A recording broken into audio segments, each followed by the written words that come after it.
The Art of War by Sun Tzu. 1. Laying Plans. Sun Tzu said, "The art of war is of vital importance to the state. It is a matter of life and death, a road to either safety or to ruin. Hence it is a subject of inquiry which can on no account be neglected.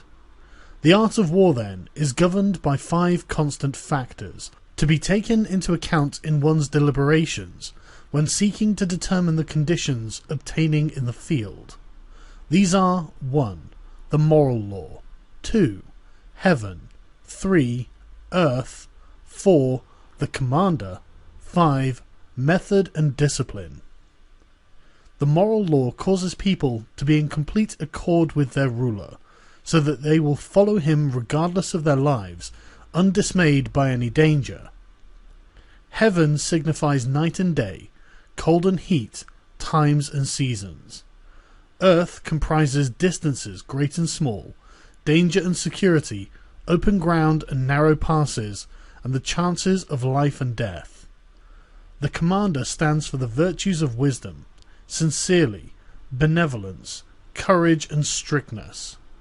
By method and discipline are to be understood the marshalling of the army in its proper subdivisions, the graduations of rank among the officers, the maintenance of roads by which supplies may reach the army, and the control of military expenditure.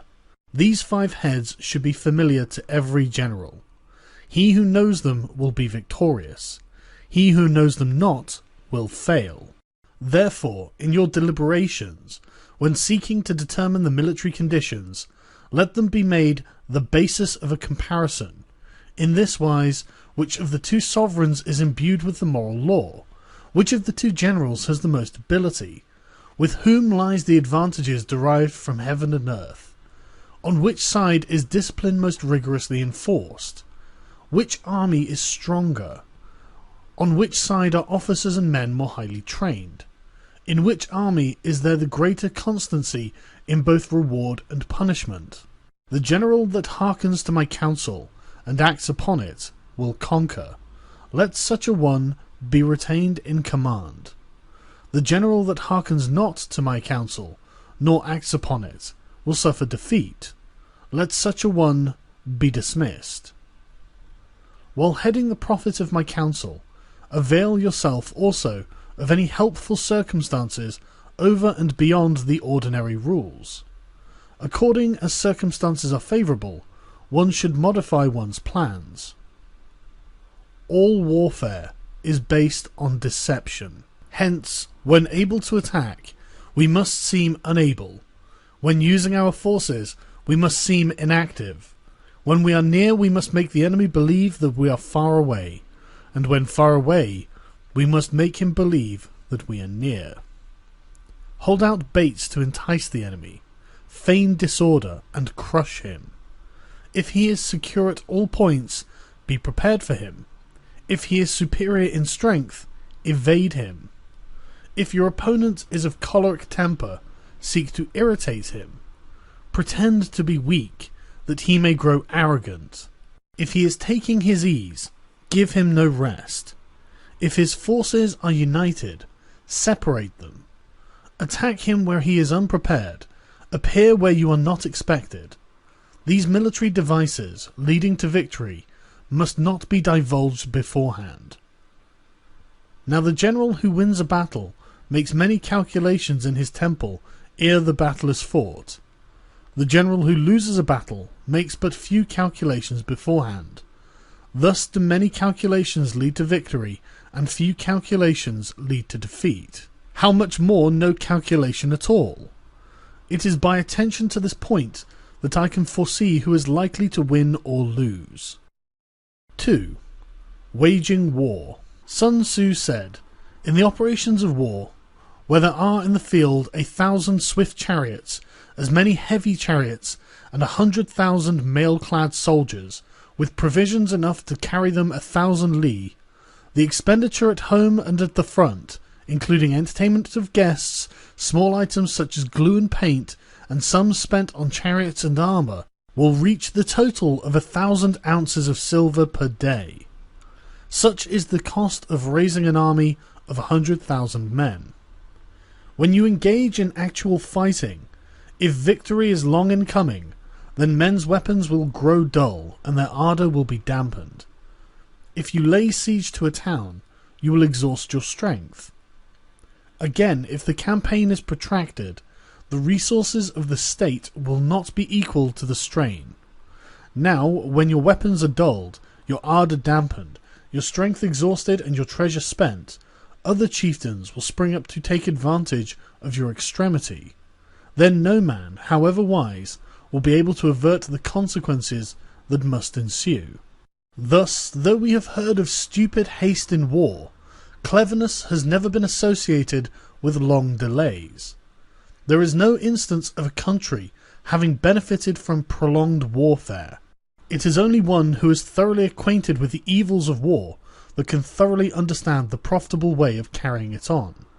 The skillful soldier does not raise a second levy, neither are his supply wagons loaded more than twice. Bring war material with you from home, but forage on the enemy.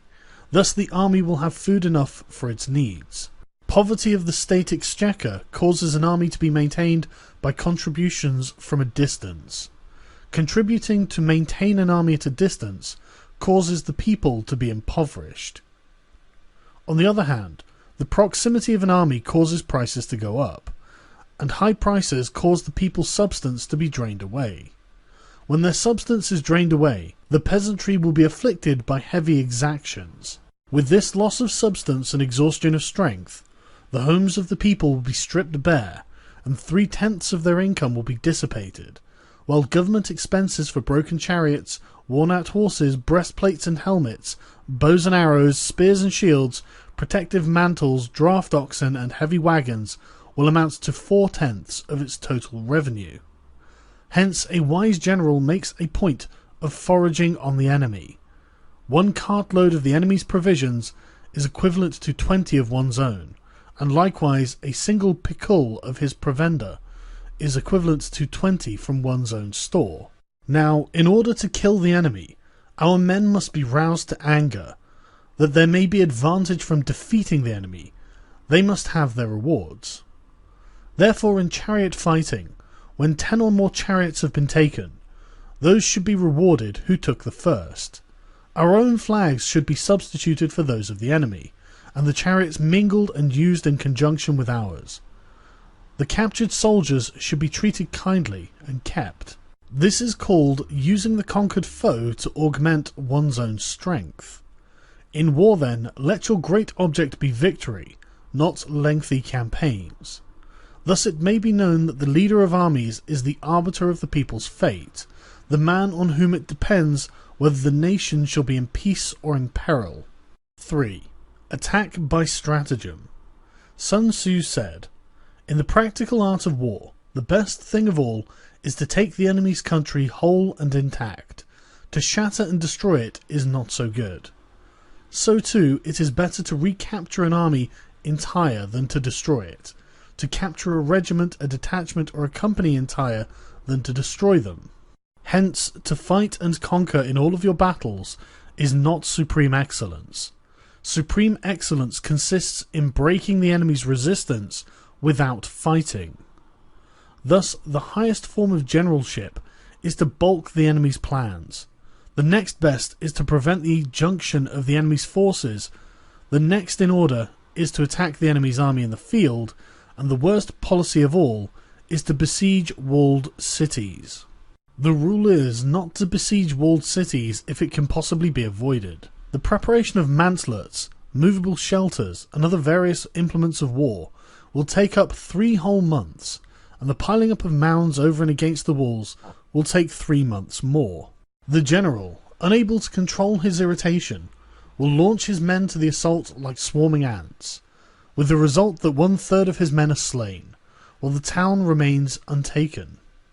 Such are the disastrous effects of a siege. Therefore the skillful leader subdues the enemy troops without any fighting. He captures their cities without laying siege to them. He overthrows their kingdom without lengthy operations in the field. With his forces intact, he will dispute the mastery of the empire, and thus, without losing a man, his triumph will be complete. This is the method of attacking by stratagem. It is the rule in war, if our forces are 10 to the enemy's 1, to surround him. If 5 to the enemy's 1, attack him. If twice as numerous, divide our army into 2. If equally matched, we can offer battle. If slightly inferior in numbers, we can avoid the enemy. If quite unequal in every way, we can flee from him. Hence, though an obstinate fight may be made by a small force, in the end it must be captured by the larger force. Now the general is the bulwark of the state. If the bulwark is complete at all points, the state will be strong. If the bulwark is defensive, the state will be weak. There are 3 ways in which a ruler can bring misfortune upon his army. 1. By commanding the army to advance or to retreat, being ignorant of the fact that it cannot obey. This is called hobbling the army. 2. By attempting to govern an army in the same way as he administers a kingdom, being ignorant of the conditions which obtain in an army. This causes restlessness in the soldiers' minds. 3. By employing the officers of his army without discrimination, through ignorance of the military principle of adaptation to circumstances. This shakes the confidence of the soldiers. But when the army is restless and distrustful, trouble is sure to come from other feudal princes. This is simply bringing anarchy into the army, and flinging victory away. Thus we may know that there are 5 essentials for victory. 1. He will win who knows when to fight and when not to fight. 2. He will win who knows how to handle both superior and inferior forces. 3. He will win whose army is animated by the same spirit throughout all its ranks. 4. He will win who, prepared himself, waits to take the enemy unprepared. 5. He will win who has military capacity and is not interfered with by the sovereign. Hence the saying, if you know the enemy and you know yourself, you need not fear the result of 100 battles. If you know yourself but not the enemy, for every victory gained you will also suffer a defeat. If you neither know the enemy nor yourself, you will succumb in every battle. 4. Tactical dispositions. Sun Tzu said, "The good fighters of old put themselves beyond the possibility of defeat, and then waited for an opportunity of defeating the enemy. To secure ourselves against defeat lies in our own hands, but the opportunity of defeating the enemy is provided by the enemy himself. Thus the good fighter is able to secure himself against defeat, but cannot make certain of defeating the enemy. Hence the saying, one may know how to conquer without being able to do it." Security against defeat implies defensive tactics. Ability to defeat the enemy means taking the offensive. Standing on the defensive indicates insufficient strength. Attacking, a superabundance of strength. The general who is skilled in defense hides in the most secret recesses of the earth. He who is skilled in attack flashes forth from the topmost heights of heaven. Thus, on one hand, we have the ability to protect ourselves, on the other, a victory that is complete. To see victory only when it is within the ken of the common herd is not the acme of excellence. Neither is it the acme of excellence when you fight and conquer and the whole empire says, "Well done." To lift an autumn hair is no sign of great strength. To see the sun and moon is no sign of sharp sight. To hear the noise of thunder is no sign of a quick ear. What the ancients called a clever fighter is one who not only wins, but excels in winning with ease. Hence his victories bring him neither reputation for wisdom nor credit for courage. He wins his battles by making no mistakes. Making no mistakes is what establishes the certainty of victory, for it means conquering an enemy that is already defeated. Hence the skillful fighter puts himself into a position which makes defeat seem impossible, and does not miss the moment for defeating the enemy. Thus it is in war that the victorious strategist seeks only battle after the victory has been won, whereas he who is destined to defeat fights first and looks afterwards for victory. The consummate leader cultivates the moral law, and strictly adheres to method and discipline. Thus, it is in his power to control success. In respect of the military method, we have firstly, measurement, secondly, estimation of quality, thirdly, calculation, fourthly, balancing of chances, fifthly, victory. Measurement owes its existence to earth, estimation of quality to measurement, calculation to estimation of quality, balancing of chances to calculation, and victory to balancing of chances. A victorious army opposed to a routed one is a pound's weight placed on the scale against a single grain. The onrush of a conquering force is like the bursting of pent-up waters into a chasm 1,000 fathoms deep. 5. Energy. Sun Tzu said, "The control of a large force is the same principle as the control of a few men. It is merely a question of dividing up their numbers."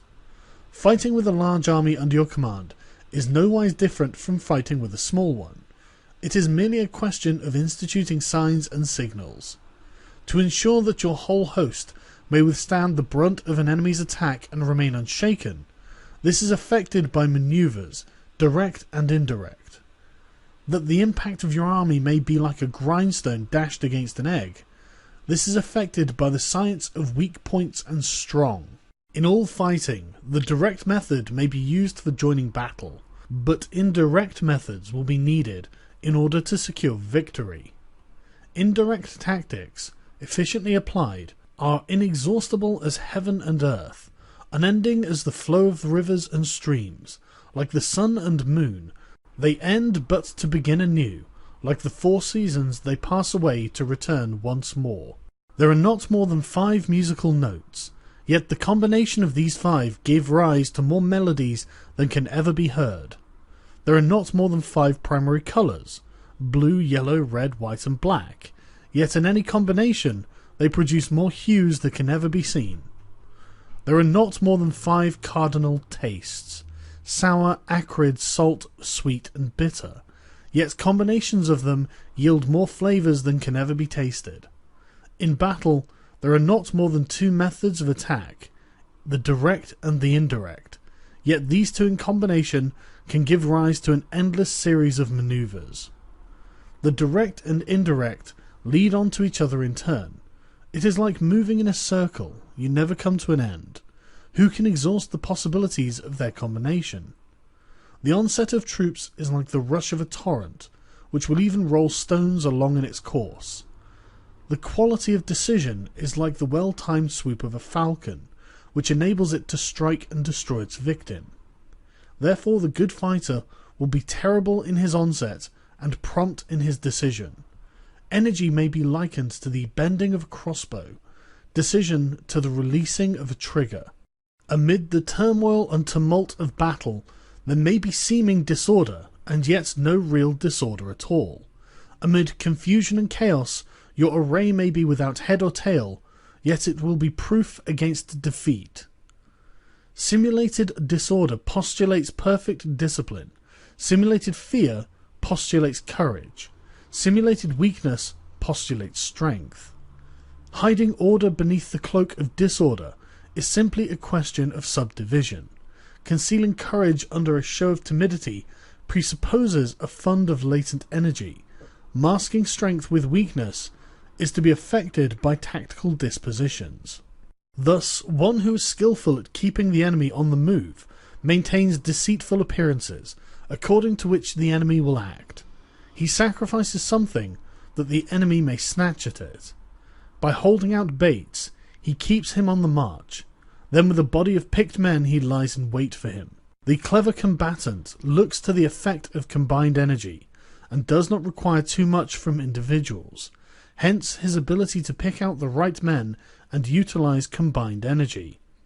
When he utilizes combined energy, his fighting men become, as it were, like unto rolling stones or logs, for it is the nature of a log or stone to remain motionless on level ground, and to move when on a slope. If four-cornered, it will come to a standstill, but if round-shaped, it will go rolling down.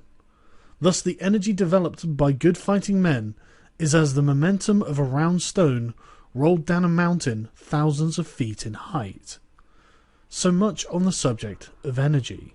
6. Weak points and strong. Sun Tzu said, "Whoever is first in the field and awaits the coming of the enemy will be fresh for the fight. Whoever is second in the field and has to hasten to battle will arrive exhausted." Therefore, the clever combatant imposes his will on the enemy, but does not allow the enemy's will to be imposed on him. By holding out advantages to him, he can cause the enemy to approach of his own accord, or, by inflicting damage, he can make it impossible for the enemy to draw near. If the enemy is taking his ease, he can harass him. If well supplied with food, he can starve him out. If quietly encamped, he can force him to move. Appear at points which the enemy must hasten to defend. March swiftly to places where you are not expected. An army may march great distances without distress if it marches through the country where the enemy is not. You can be sure of succeeding in your attacks if you only attack places which are undefended. You can ensure the safety of your defence if you only hold positions that cannot be attacked. Hence, the general is skillful in attack whose opponent does not know what to defend, and he is skillful in defence whose opponent does not know what to attack. O divine art of subtlety and secrecy! Through you we learn to be invisible, through you inaudible, and hence we can hold the enemy's fate in our hands.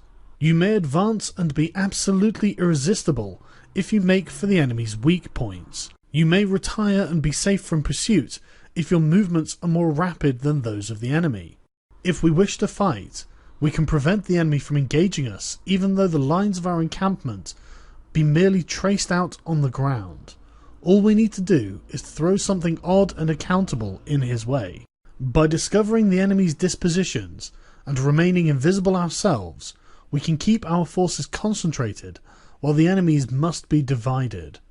We can form a single united body while the enemy must split his up into fractions. Hence there will be a whole pitted against separate parts of a whole, which means that we shall be many to the enemy's few. And if we are able thus to attack an inferior force with a superior one, our opponents will be in dire straits. The spot where we intend to fight must not be made known, for then the enemy will have to prepare against a possible attack at several different points. And if his forces being thus distributed in many directions, the numbers we shall have to face at any given point will be proportionally few. For should the enemy strengthen his van, he will weaken his rear. Should he strengthen his rear, he will weaken his van. Should he strengthen his left, he will weaken his right. Should he strengthen his right, he will weaken his left. If he sends reinforcements everywhere, he will everywhere be weak. Numerical weakness comes from having to prepare against possible attacks. Numerical strength from compelling our adversary to make these preparations against us. Knowing the place and time of the coming battle, we may concentrate from the greatest distances in order to fight. But if neither the time nor the place be known, then the left wing will be impotent to succour the right, and the right equally impotent to succour the left, the van unable to relieve the rear, or the rear unable to support the van. How much more so if the furthest portions of the army are anything under 100 li apart, and even the nearest are separated by several li. Though according to my estimate, the soldiers of Yue exceed our own in number, that shall advantage them nothing in the matter of victory. I say then that victory can be achieved. Though the enemy be stronger in numbers, we may prevent him from fighting. Scheme so as to discover his plans and the likelihood of their success. Rouse him and learn the principle of his activity or inactivity. Force him to reveal himself so as to find out his vulnerable spots. Carefully compare the opposing army with your own, so that you may know where the strength is superabundant and where it is deficient. In making tactical dispositions, the highest pitch you can attain is to conceal them. Conceal your dispositions, and you will be safe from the prying of the subtlest spies, from the machinations of the wisest brains. How victory may be produced for them out of the enemy's own tactics, that is what the multitude cannot comprehend. All men can see the tactics whereby I conquer, but what none can see is the strategy out of which victory is evolved. Do not repeat the tactics which have gained you one victory, but let your methods be regulated by the infinite variety of circumstances. Military tactics are like unto water, for water in its natural course runs away from high places and hastens downwards. So in war the way is to avoid what is strong and to strike at what is weak. Water shapes its course according to the nature of the ground over which it flows. The soldier works out his victory in relation to the foe whom he is facing. Therefore, just as water retains no constant shape, so in warfare there are no constant conditions. He who can modify his tactics in relation to his opponent, and thereby succeed in winning, may be called a heaven-born captain. The 5 elements, water, fire, wood, metal, and earth, are not always equally predominant. The 4 seasons make way for each other in turn. There are short days and long. The moon has its periods of waning and waxing. 7. Maneuvering. Sun Tzu said, "In war the general receives his commands from the sovereign. Having collected an army and concentrated his forces, he must blend and harmonize the different elements thereof before pitching his camp. After that comes tactical maneuvering, than which there is nothing more difficult. The difficulty of tactical maneuvering consists in turning the devious into the direct, and misfortune into gain. Thus, to take a long and circuitous route after enticing the enemy out of the way, and though starting after him, to contrive to reach the goal before him, shows knowledge of the artifice of deviation. Maneuvering with an army is advantageous, with an undisciplined multitude most dangerous. If you set a fully equipped army in march in order to snatch an advantage, the chances are that you will be too late. On the other hand, to detach a flying column for the purpose involves the sacrifice of its baggage and stores. Thus, if you order your men to roll up their buff coats and make forced marches without halting day or night, covering double the usual distance at a stretch, doing 100 li in order to wrest an advantage, the leaders of all of your 3 divisions will fall into the hands of the enemy. The stronger men will be in front, the jaded ones will fall behind, and on this plan only 1/10 of your army will reach its destination. If you march 50 li in order to outmaneuver your enemy, you will lose the leader of your first division, and only half of your force will reach the goal. If you march 30 li with the same object, 2/3 of your army will arrive. We may take it then that an army without its baggage train is lost. Without provisions it is lost. Without bases of supply it is lost. We cannot enter into alliances until we are acquainted with the designs of our neighbours. We are not fit to lead an army on the march unless we are familiar with the face of the country, its mountains and forests, its pitfalls and precipices, its marshes and swamps. We shall be unable to turn natural advantage to account unless we make use of local guides. In war, practice dissimulation, and you will succeed. Whether to concentrate or to divide your troops must be decided by circumstances. Let your rapidity be that of the wind, your compactness that of the forest. In raiding and plundering be like fire, is immovability like a mountain. Let your plans be dark and impenetrable as night, and when you move, fall like a thunderbolt. When you plunder a countryside, let the spoil be divided amongst your men. When you capture a new territory, cut it up into allotments for the benefit of the soldiery. Ponder and deliberate before you make a move. He will conquer who has learnt the artifice of deviation. Such is the art of manoeuvring. The Book of Army Management says, "On the field of battle, the spoken word does not carry far enough, hence the institution of gongs and drums. Nor can ordinary objects be seen clearly enough, hence the institution of banners and flags. Gongs and drums, banners and flags are means whereby the eyes and ears of the host may be focused on one particular point. The host thus forming a single united body, it is impossible either for the brave to advance alone or the cowardly to retreat alone. This is the art of handling large masses of men. In night fighting, then, make such use of signifies and drums, and in fighting by day of flags and banners, as a means of influencing the ears and eyes of your army. A whole army may be robbed of its spirit. A commander-in-chief may be robbed of his presence of mind. Now a soldier's spirit is keenest in the morning. By noonday it has begun to flag, and in the evening his mind is bent only on returning to camp. A clever general, therefore, avoids an army when its spirit is keen, but attacks it when it is sluggish and inclined to return. This is the art of studying moods. Disciplined and calm, to wait the appearance of disorder and hubbub amongst the enemy. This is the art of retaining self-possession. To be near the goal while the enemy is still far from it, to wait at ease while the enemy is toiling and struggling, to be well fed while the enemy is famished. This is the art of husbanding one's strength. To refrain from intercepting an enemy whose banners are in perfect order.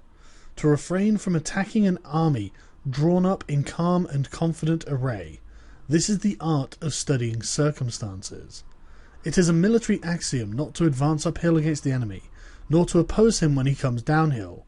Do not pursue an enemy who simulates flight. Do not attack soldiers whose temper is keen. Do not swallow bait offered by the enemy. Do not interfere with an army that is returning home. When you surround an army, leave it an outlet free. Do not press a desperate foe too hard. Such is the art of warfare. 8. Variation in tactics. Sun Tzu said, "In war, the general receives his commands from the sovereign, and collects his army, and concentrates his forces. When in difficult country, do not encamp. In country where high roads intersect, join hands with your allies. Do not linger in dangerously isolated positions. In hemmed-in situations, you must resort to stratagem.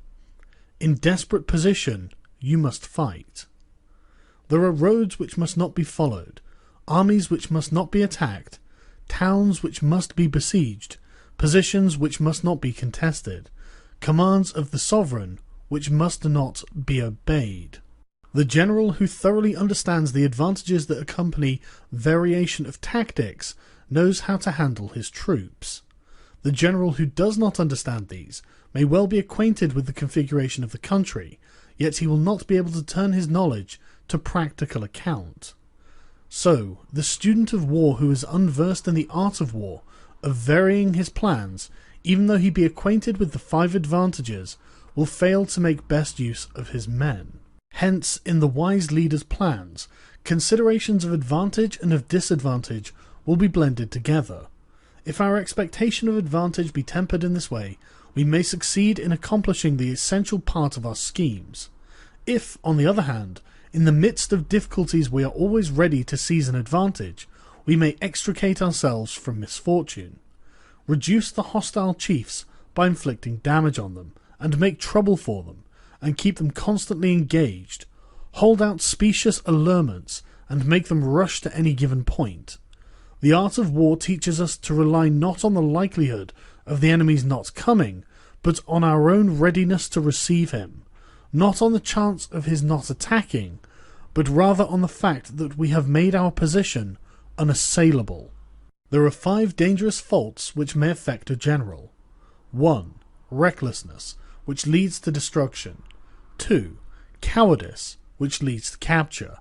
3. A hasty temper, which can be provoked by insults. 4. A delicacy of honour, which is sensitive to shame. 5. Over-solicitude for his men, which exposes him to worry and trouble. These are the 5 besetting sins of a general, ruinous to the conduct of war. When an army is overthrown and its leader slain, the cause will surely be found amongst these 5 dangerous faults. Let them be a subject of meditation. 9. The army on the march. Sun Tzu said, "We come now to the question of encamping the army, and observing the signs of the enemy. Pass quickly over mountains and keep in the neighbourhood of valleys. Camp in high places, facing the sun. Do not climb heights in order to fight. So much for mountain warfare. After crossing a river, you should get far away from it. When an invading force crosses a river on its onward march, do not advance to meet it midstream. It will be best to let half the army get across, and then deliver your attack. If you are anxious to fight, you should not go to meet the invader near a river which he has to cross. Moor your craft higher up than the enemy, and facing the sun. Do not move upstream to meet the enemy. So much for river warfare. In crossing salt marshes, your sole concern should be to get over them quickly without any delay. If forced to fight in a salt marsh, you should have water and grass near you, and your back to a clump of trees. So much for operations in salt marshes. In dry, level country, take up an easily accessible position with rising ground to your right and on your rear, so that the danger may be in front and safety lie behind. So much for campaigning in flat country. These are the 4 useful branches of military knowledge which enabled the Yellow Emperor to vanquish 4 several sovereigns. All armies prefer high ground to low, and sunny places to dark. If you are careful of your men, and camp on hard ground, the army will be free from disease of every kind, and this will spell victory. When you come to a hill or a bank, occupy the sunny side, with the slope on your right rear. Thus you will at once act for the benefit of your soldiers and utilize the natural advantages of the ground. When, in consequence of heavy rains up country, a river you wish to ford is swollen and flecked with foam, you must wait until it subsides. Country in which there are precipitous cliffs, with torrents running between, deep natural hollows, confined places, tangled thickets, quagmires and crevasses, should be left with all possible speed and not approached. While we keep away from such places, we should get the enemy to approach them. While we face them, we should let the enemy have them on his rear. If in the neighbourhood of your camp there should be any hilly country, ponds surrounded by aquatic grass, hollow basins filled with reeds or woods with thick undergrowth, they must be carefully routed out and searched, for these are places where men in ambush or insidious spies are likely to be lurking. When the enemy is close at hand and remains quiet, he is relying on the natural strength of his position. When he keeps aloof and tries to provoke a battle, he is anxious for the other side to advance. If his place of encampment is easy of access, he is tendering a bait. Movement amongst the trees of a forest shows that the enemy is advancing. An appearance of a number of screens in the midst of thick grass means that the enemy wants to make us suspicious. The rising of birds in their flight is the sign of an ambuscade. Startled beasts indicate that a sudden attack is coming. When there is dust rising in a column, it is the sign of chariots advancing. When the dust is low but spread over a wide area, it betokens the approach of infantry. When it branches out in several different directions, it shows that parties have been sent to collect firewood. A few clouds of dust moving to and fro signify that the army is encamping. Humble words and increased preparations are the signs that the enemy is about to advance. Violent language and driving forward as if to the attack are signs that he will retreat. When the light chariots come out first and take up a position on the wings, it is a sign that the enemy is forming for battle. Peace proposals unaccompanied by a sworn covenant indicate a plot. When there is much running about and soldiers fall into rank, it means that the critical moment has come. When some are seen advancing and some retreating, it is a lure. When the soldiers stand leaning on their spears, they are faint from want of food. If those who are sent to draw water begin by drinking themselves, the army is suffering from thirst. If the enemy sees an advantage to be gained and makes no effort to secure it, the soldiers are exhausted. If birds gather on any spot, it is unoccupied. Clamour by night betokens nervousness. If there is a disturbance in the camp, the general's authority is weak. If the banners and flags are shifted about, sedition is afoot. If the officers are angry, it means that the men are weary. When an army feeds its horses with grain and kills its cattle for food, and when the men do not hang their cooking pots over the campfires, showing that they will not return to their tents, you may know that they are determined to fight to the death. The sight of men whispering together in small knots, or speaking in subdued tones, points to dissatisfaction amongst the rank and file. Too frequent rewards signify that the enemy is at the end of his resources. Too many punishments betray a condition of dire distress. To begin by bluster, but to afterwards take fright at the enemy's numbers, shows a supreme lack of intelligence. When envoys are sent with compliments in their mouths, it is a sign that the enemy wishes for a truce. If the enemy's troops march up angrily and remain facing ours for a long time without either joining battle or taking themselves off again, the situation is one that demands great vigilance and circumspection. If our troops are no more in number than the enemy, that is amply sufficient. It only means that no direct attack can be made. What we can do is simply to concentrate all our available strength, keep a close watch on the enemy, and obtain reinforcements. He who exercises no forethought, but makes light of his opponents, is sure to be captured by them. If soldiers are punished before they have grown attached to you, they will not prove submissive, and unless submissive, then will be practically useless. If, when the soldiers have become attached to you, punishments are not enforced, they will still be useless. Therefore, soldiers must be treated in the first instance with humanity, but kept under control by means of iron discipline. This is a certain road to victory. If in training soldiers' commands are habitually enforced, the army will be well disciplined. If not, its discipline will be bad. If a general shows confidence in his men, but always insists on his orders being obeyed, the gain will be mutual. 10. Terrain. Sun Tzu said, "We may distinguish 6 kinds of terrain, to wit, 1. Accessible ground, 2. Entangling ground, 3. Temporizing ground, 4. Narrow passes, 5. Precipitous heights, 6. Positions at great distance from the enemy. Ground which can be freely traversed by both sides is called accessible. With regard to ground of this nature, be before the enemy in occupying the raised and sunny spots, and carefully guard your line of supplies. Then you will be able to fight with advantage. Ground which can be abandoned but is hard to reoccupy is called entangling. From a position of this sort, if the enemy is unprepared, you may sally forth and defeat him, but if the enemy is prepared for your coming, and you fail to defeat him, then return being impossible, disaster will ensue. When the position is such that neither side will gain by making the first move, it is called temporizing ground. In a position of this sort, even though the enemy should offer us an attractive bait, it will be advisable not to stir forth, but rather to retreat, thus enticing the enemy in his turn. Then, when part of his army has come out, we may deliver our attack with advantage. With regard to narrow passes, if you can occupy them first, let them be strongly garrisoned and await the advent of the enemy. Should the army forestall you in occupying a pass, do not go after him if the pass is fully garrisoned, but only if it is weakly garrisoned. With regard to precipitous heights, if you are beforehand with your adversary, you should occupy the raised and sunny spots and wait for him to come up.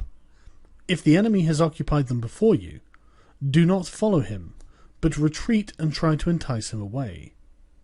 If you are situated at a great distance from the enemy, and the strength of the two armies is equal, it is not easy to provoke a battle, and the fighting will be to your disadvantage.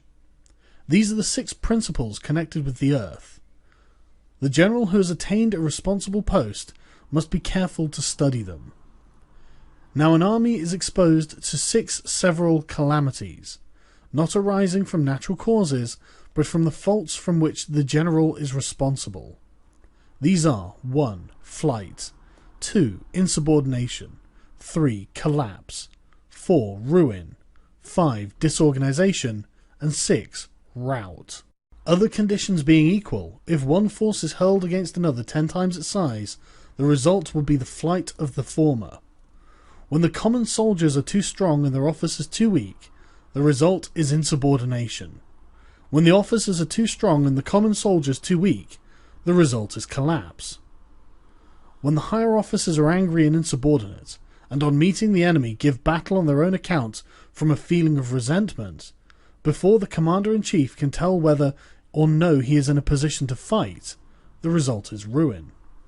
When the general is weak and without authority, when his orders are not clear and distinct, when there are no fixed duties assigned to officers and men, and the ranks are formed in a slovenly and haphazard manner, the result is utter disorganization. When a general, unable to estimate the enemy's strength, allows an inferior force to engage a larger one, or hurls a weak detachment against a powerful one, and neglects to place picked soldiers in the front rank, the result must be a rout. These are the 6 ways of courting defeat, which must be carefully noted by the general who has attained a responsible post. The natural formation of the country is the soldier's best ally, but a power of estimating the adversary, of controlling the forces of victory, and of shrewdly calculating the difficulties, dangers, and distances constitutes the great test of a general. He who knows these things and in fighting puts his knowledge into practice will win his battles. He who knows them not, nor practices them, will surely be defeated. If fighting is so sure to result in victory, then you must fight, even though the ruler forbid it. If fighting will not result in victory, then you must not fight, even at the ruler's bidding. The general who advances without coveting fame, and retreats without fearing disgrace, whose only thought is to protect his country and do good service for his sovereign, is the jewel of the kingdom.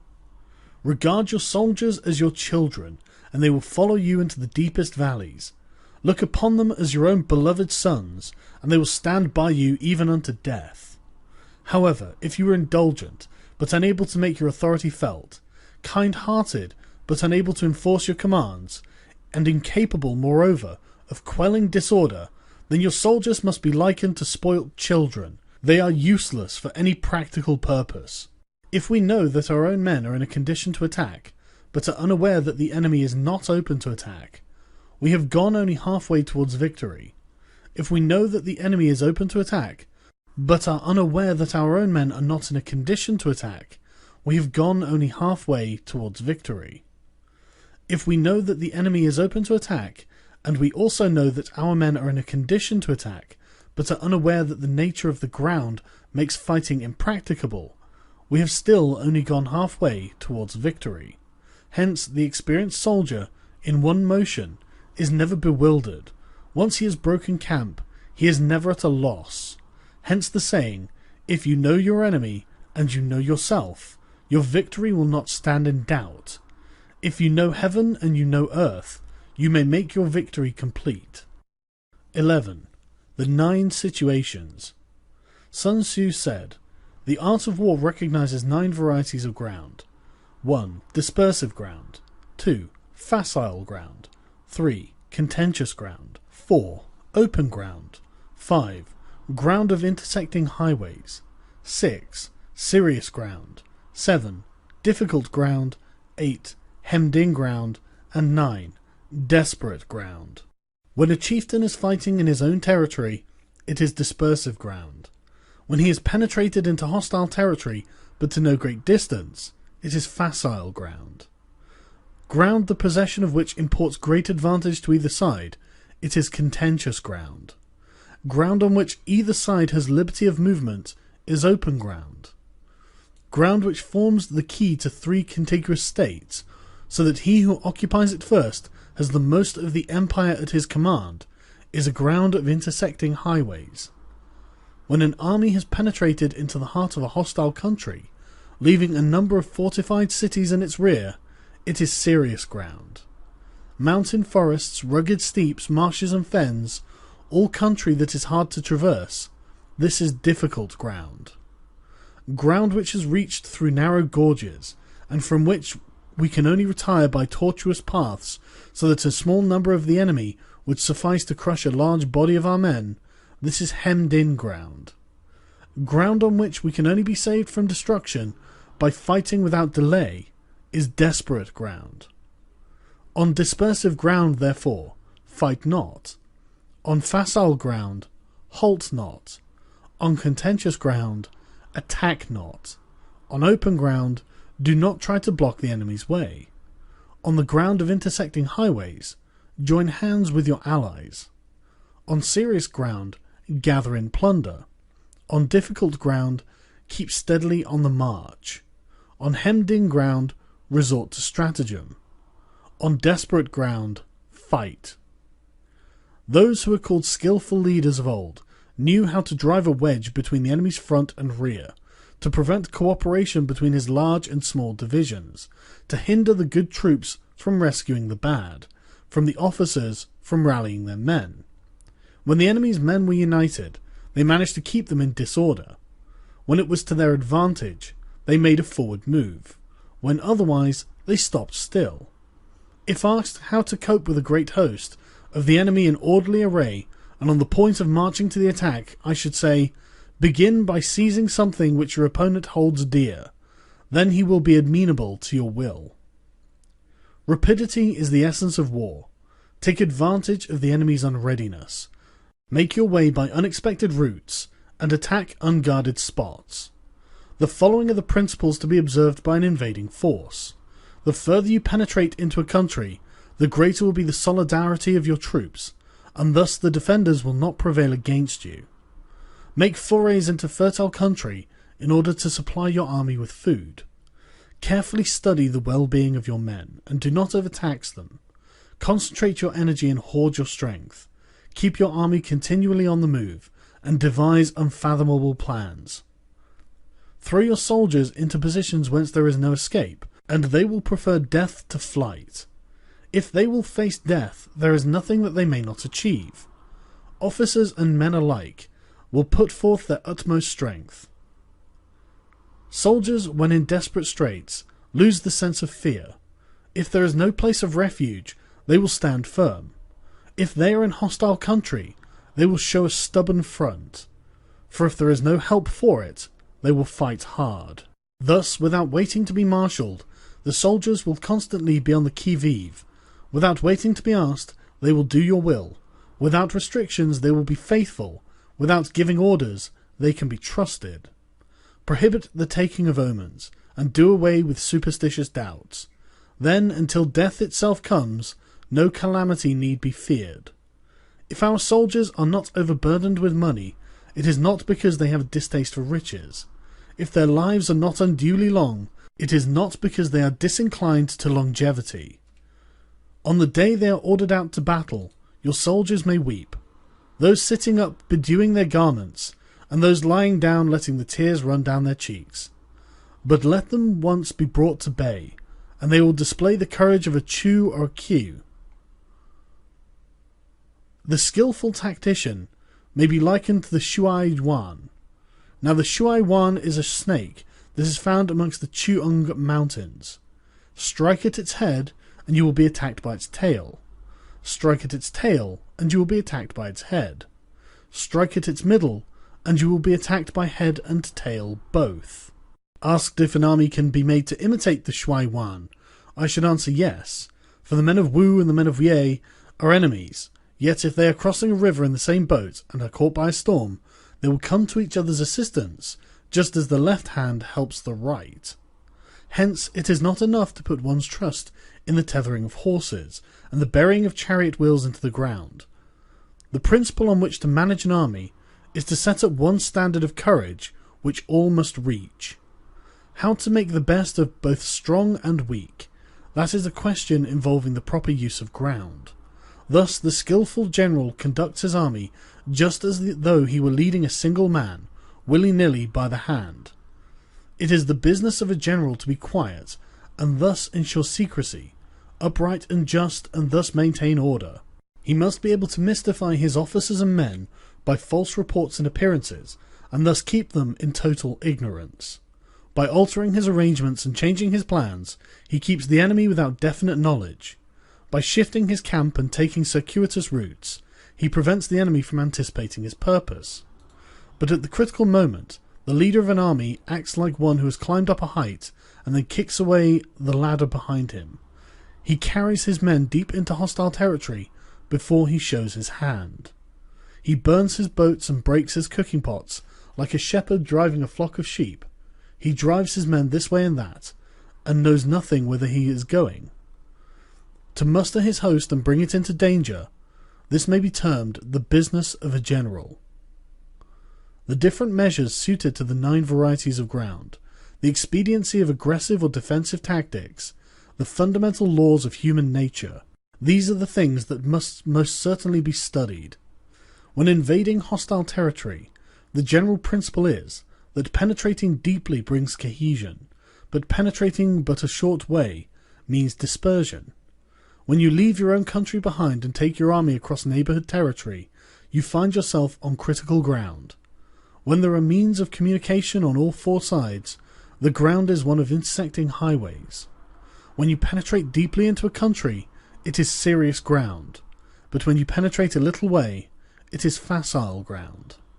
When you have the enemy's strongholds on your rear and narrow passes in front, it is hemmed-in ground. Where there is no place of refuge at all, it is desperate ground. Therefore, on dispersive ground, I would inspire my men with unity of purpose. On facile ground, I would see to it that there is close connection between all parts of my army. On contentious ground, I would hurry up my rear. On open ground, I would keep a vigilant eye on my defences. On ground of intersecting highways, I would consolidate my alliances. On serious ground, I would try to ensure a continuous stream of supplies. On difficult ground, I would keep pushing along the road. On hemmed-in ground, I would block any way of retreat. On desperate ground, I would proclaim to my soldiers the hopelessness of saving their lives. For it is the soldier's disposition to offer an obstinate resistance when surrounded, to fight hard when he cannot help himself, and to obey promptly when he has fallen into danger. We cannot enter into an alliance with neighbouring princes until we are acquainted with their designs. We are not fit to lead an army on the march unless we are familiar with the face of the country, its mountains and forests, its pitfalls and precipices, its marshes and swamps. We shall be unable to turn natural advantages to account unless we make use of local guides. To be ignored in any one of the following 4 or 5 principles does not befit a warlike prince. When a warlike prince attacks a powerful state, his generalship shows itself in preventing the concentration of the enemy's forces. He overawes his opponents, and their allies are prevented from joining against him. Hence he does not strive to ally himself with all and sundry, nor does he foster the power of other states. He carries out his own secret designs, keeping his antagonists in awe. Thus he is able to capture their cities and overthrow their kingdoms. Bestow rewards without regard to rule, issue orders without regard to previous arrangements, and you will be able to handle a whole army as though you had to do but a single man. Confront your soldiers with the deed itself, never let them know your design. When the outlook is bright, bring it before their eyes, but tell them nothing when the situation is gloomy. Place your army in deadly peril, and it will survive. Plunge it into desperate straits, and it will come off in safety. For it is precisely when a force has fallen into harm's way that it is capable of striking a blow for victory. Success in warfare is gained by carefully accommodating ourselves to the enemy's purpose. By persistently hanging on the enemy's flank, we shall succeed in the long run in killing the commander-in-chief. This is called ability to accomplish a thing by sheer cunning. On the day that you take up your command, block the frontier passes, destroy the official tallies, and stop the passage of all emissaries. Be stern in the council chamber, so that you may control the situation. If the enemy leaves a door open, you must rush in. Forestall your opponents by seizing what he holds dear, and subtly contrive to time his arrival on the ground. Walk in the path defined by rule, and accommodate yourself to the enemy until you can fight a decisive battle. At first, then, exhibit the coyness of a maiden until the enemy gives you an opening. Afterwards, emulate the rapidity of a running hare, and it will be too late for the enemy to oppose you. 12. Attack by fire. Sun Tzu said, "There are 5 ways of attacking with fire. The first is to burn soldiers in their camp. The second is to burn stores. The third is to burn baggage trains. The fourth is to burn arsenals and magazines. The fifth is to hurl dropping fire amongst the enemy." In order to carry out an attack, we must have means available. The material for raising fire should always be kept in readiness. There is a proper season for making attacks with fire, and special days for starting a conflagration. The proper season is when the weather is very dry. The special days are those when the moon is in the constellations of the sieve, the wall, the wing, or the crossbar, for these 4 days are all of rising wind. In attacking with fire, one should be prepared to meet the 5 possible developments. 1. When a fire breaks out inside to an enemy's camp, respond at once with an attack from without. 2. If there is an outbreak of fire but the enemy's soldiers remain quiet, bide your time and do not attack. 3. When the force of the flames has reached its height, follow it up with an attack. If that is practicable, if not, stay where you are. 4. If it is possible to make an assault with fire from without, do not wait for it to break out from within, but deliver your attack at a favourable moment. 5. When you start a fire, be windward of it. Do not attack from the leeward. A wind that rises in the daytime lasts long, but a night breeze soon falls. In every army, 5 developments connected with fire must be known, the movement of the stars calculated, and a watch kept for the proper days. Hence, those who use fire as an aid to the attack show intelligence. Those who use water as an aid to the attack gain an accession of strength. By means of water, an enemy may be incepted, but not robbed of all of his belongings. Unhappy is the fate of one who tries to win his battles and succeed in his attacks without cultivating the spirit of enterprise, for the result is a waste of time and general stagnation. Hence the saying, "The enlightened ruler lays his plans well ahead, the good general cultivates his resources." Move not unless you see an advantage. Use not your troops unless there is something to be gained. Fight not unless the position is critical. No ruler should put troops into the field merely to gratify his own spleen. No general should fight a battle simply out of pique. If it is to your advantage, make a forward move. If not, stay where you are. Anger may in time change to gladness. Vexation may be succeeded by content.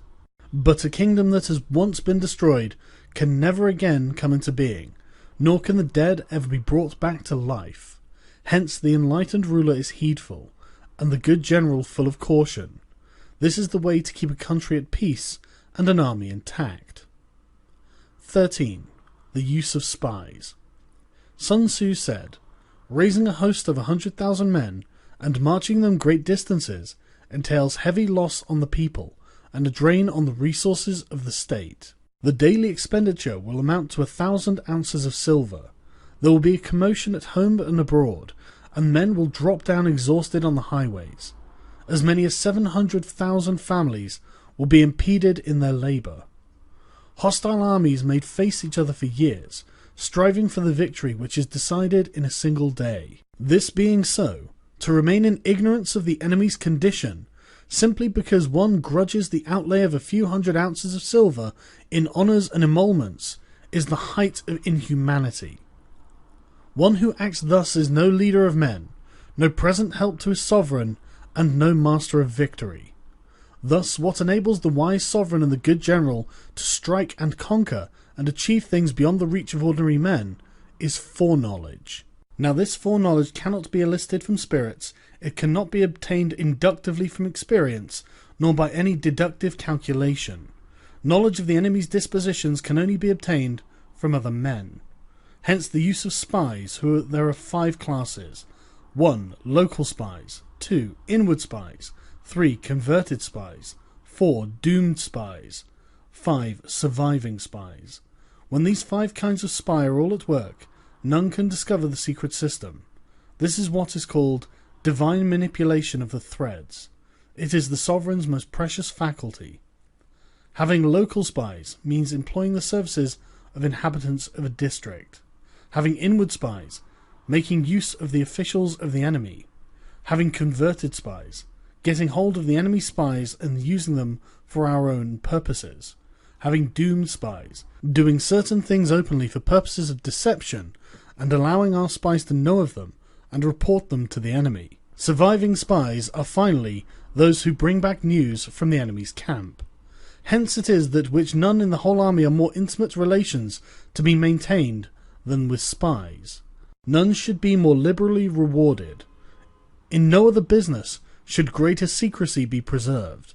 Spies cannot be usefully employed without a certain intuitive sagacity.